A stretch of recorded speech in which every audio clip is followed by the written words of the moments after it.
Jim Graden here. Welcome to another segment of Inside the UBC. We're going to go over the 8 rules to live by. This is a poster that we have available to our members. If you're a UBC member, you can just go down and download this.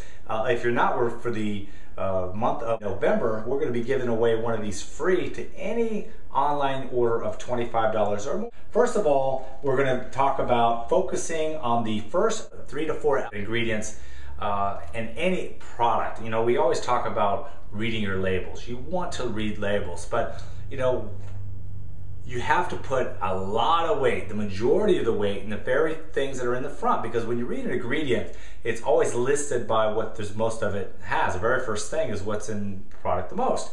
So if you get the very first thing is white flour or enriched flour, which we know is just the way of telling you it's white flour and 150 nutrients taken out and they put 5 back in.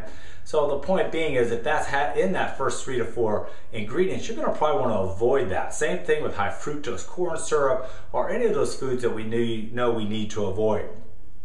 Next one is avoiding any type of refined sugar, high fructose corn syrup, anything that has a lot of sugar in it. Of course, it has some, not even talking about the fact is that if you eat too much of that stuff over long periods of time, it can contribute to obesity, high blood pressure, type 2 diabetes, all these health issues. But just as far as weight is concerned, that stuff turns to energy immediately in your body, and if you don't burn it immediately, it can go right to stored fat. So you're going to want to try to avoid refined sugar and high fructose corn syrup. You're going to focus on trying to get your sugar from more natural places, like fruits.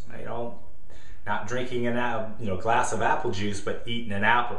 What's the difference? Well, of course, the apple juice is like 5, 6, 7, 8 apples, and the sugar of those apples without the fiber in the apple to slow down the processing of the sugar. Until you eat the apple, you only get the sugar of that one apple plus the nutrients and the fiber that slows down the processing of that sugar in your body. So we want to focus on reducing our sugar intake. Avoiding corn. I know some people go, well, what the heck is wrong with corn? Well, they feed cattle corn because they can't find anything that'll put 100 pounds on cows faster. And as Dr. Kroll says, one of our advisory board members, most of our cattle go to slaughter as diabetics. They're not meant to eat it, and really you aren't either. I mean, they will put weight on you very fast because, again, it's a very simple carbohydrate, turns your energy real fast. I mean, if you're already at a normal weight, a corn on the cob at a picnic's no big deal. But, cornmeal or those type of things, you're going to want to try to avoid, at least during the UBC.